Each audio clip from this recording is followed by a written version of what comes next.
Bonjour à toutes, bonjour à tous. On va causer droit. Sur YouTube, Sur YouTube. Sur YouTube. du genre.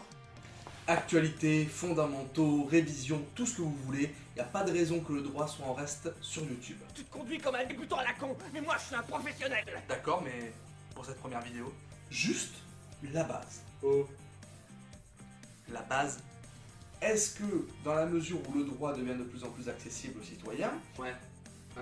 est-ce qu'on a autant besoin des juridictions et a fortiori des avocats qu'auparavant? La question se pose, c'est pas complètement stupide comme question. Ah, ouais.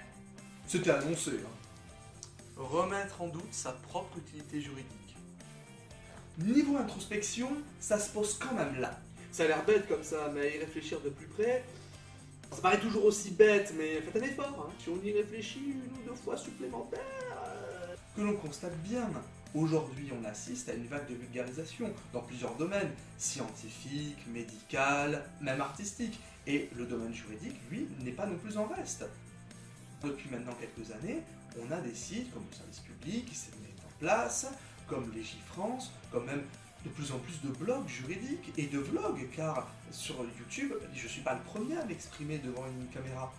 Donc en définitive, le droit en ce moment devient de plus en plus accessible aux citoyens. Certes, parallèlement, il se rend de plus en plus complexe, néanmoins, pour beaucoup de ces aspects, il est rendu de plus en plus accessible et à la portée des particuliers. Et puis bon, pourquoi est-ce que j'irais me confier auprès d'un parfait inconnu? Un parfait inconnu assermenté quand même. On pourrait se dire que si on va consulter un avocat, c'est pour qu'il nous renseigne sur tel ou tel point du droit. Que ce soit un avocat généraliste ou plus spécialiste, il est en mesure, c'est son boulot, de pouvoir répondre à différentes questions d'ordre juridique. Quand même 4 ans de bagage universitaire à avoir derrière soi, pour ensuite avoir soit un doctorat, soit un examen réglementé, et le tout pour terminer dans 2 ans de formation dans une école professionnelle. C'est pas rien. Et encore, il y a réforme sous le code. Mais bon, hein, en définitive, tout professionnel du droit qui se respecte, hein, que ce soit un magistrat, un huissier, un greffier ou même juriste d'entreprise, eh ben, ce sont des professionnels du droit. Et donc, comme professionnels du droit, ils connaissent le droit. Donc, est-ce que c'est réellement l'apanage de l'avocat? Donc c'est pas vraiment la spécialité de l'avocat. Hein. Ça, c'est pas ce qui fait son identité propre. Je sais pas qu'est-ce que vous en pensez, vous. Mais ça sert à rien, je vous entends pas. Peut-être la représentation en justice alors. Ou l'assistance en justice, c'est selon, on va pas rentrer dans les détails maintenant. Oui, c'est vrai, l'avocat, parmi ses fonctions, il peut plaider pour autrui. D'accord, bon. Très bien, donc tac. Cela étant dit, on n'a pas besoin d'un avocat pour toutes les juridictions. Et selon la juridiction considérée, par exemple comme le tribunal d'instance ou le tribunal de commerce, on peut se faire représenter par n'importe qui, pour peu qu'on lui donne un mandat. Puis il y a des avocats qui ne plaident absolument jamais. Ceux-là même qui ne font que du conseil. Donc ouais, c'est pas ça. Pas vraiment ça. Oui, je sais, on se creuse la tête, on n'arrive pas à trouver une bonne réponse à une question qui paraît simple. Je sais, c'est agaçant, c'est voilà, c'est ça, c'est mon quotidien, d'accord? Tu veux un coup de pelle? On se calme. La réponse aussi, donne la réponse que tout le monde attend, s'il te plaît.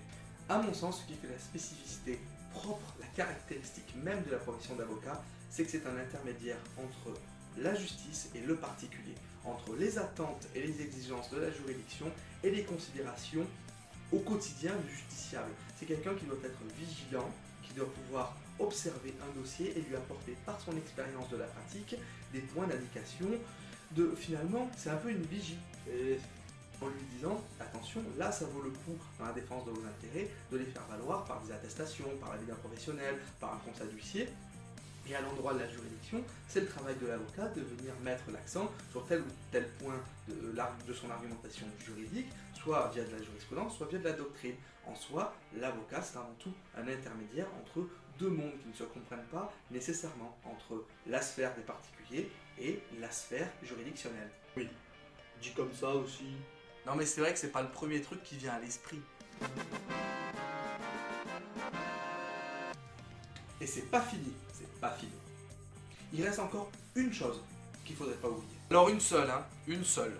L'offre de l'avocat ne doit pas être unilatérale. Le client n'est pas seulement spectateur. Il y a des dossiers qui appellent à ce qu'un avocat gère tout de A à Z.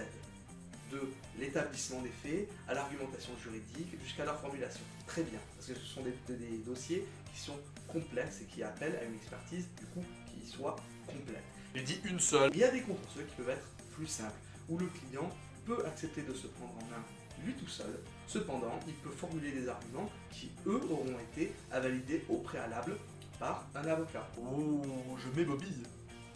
N'est-ce pas? Et c'est lui qui va venir s'exprimer tout seul, comme un grand, devant une petite juridiction. Ça peut marcher. Je vois pas, mais je m'ébobille là. Là encore, je pense que on a tout à gagner à ce que le monde du droit se démocratise. Et c'est pas un mal que les fonctions de l'avocat soient aussi bien déterminées par lui que par son client. Hein, que ça soit à la mesure et à l'échelle du contentieux. Il n'y a pas une réponse unique, une méthode unique pour tout un tas de contentieux. Ça se préciser, d'accord. Et maintenant c'est fini. Oui, c'est fini. J'espère tout du moins que cette vidéo vous aura plu. Si c'est le cas, n'hésitez pas à vous abonner et le cas échéant à mettre un petit pouce. Ça aide toujours et ça vous coûte pas grand chose. Faudrait pas oublier les commentaires. Le reste, ça se passe par là, juste en dessous de cette vidéo. Car moi, en définitive, je n'ai fait qu'apporter que quelques éléments de réponse, et surtout quelques éléments de débat et de réflexion. Donc le reste, ça se passe dans la section des commentaires. Ah, faudrait pas les oublier, ceux-là. Je m'y engage, je les lirai, Il a dit tous. dans la mesure du possible. Il a dit tous, hein, moi je... Un petit peu. Un petit peu. Et au fait, entre nous, je vous mets les liens tant du Facebook que du Twitter du cabinet Moulelou dans la description. Vous en faites ce que vous voulez. Vous en faites ce que vous voulez. Et sur ce... VBD. Votre bien dévoué. Ah... C'est gênant. VBD, c'est VBD. C'est l'usage. VBD. Alors VBD, Votre bien dévoué.